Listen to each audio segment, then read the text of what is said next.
第14章与中国教会的渊源。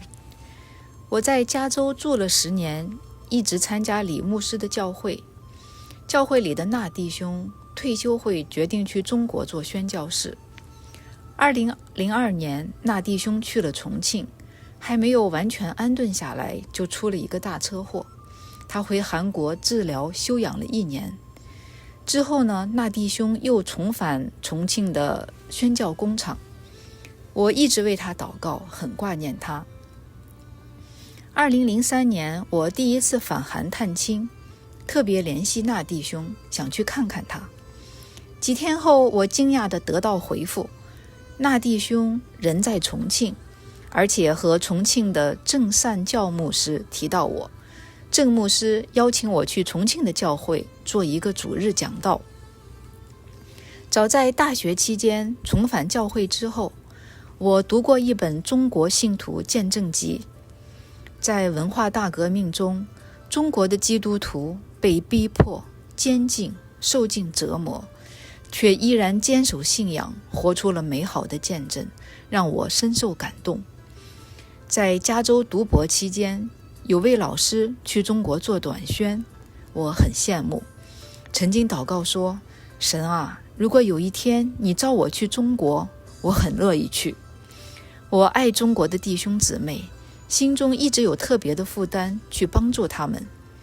那弟兄的回信让我感觉是神在回应我的祷告，我立刻同意前往。我调整了假期安排，申请了赴华签证，准备一次讲道。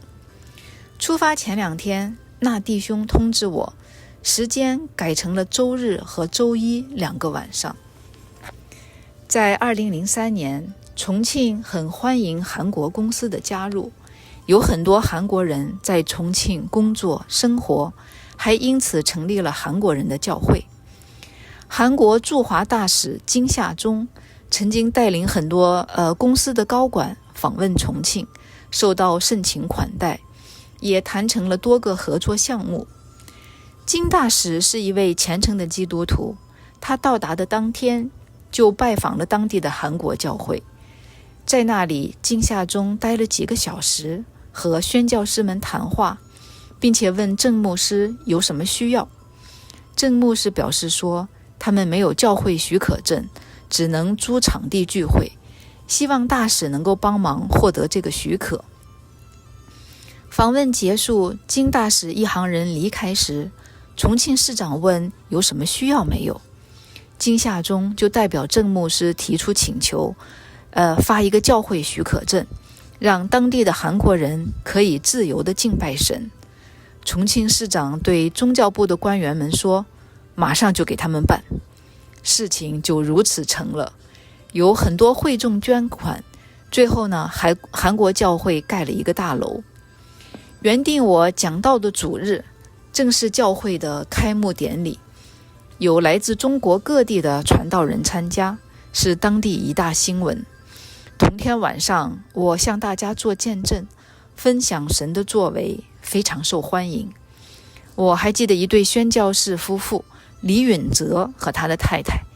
李太太含着眼泪对我说，是神派我去讲见证，激励他们在宣教工厂来服侍。来自各地的牧师、传道士纷纷邀请我去他们的教会分享，由此展开了我每年访韩并赴华宣教的阶段。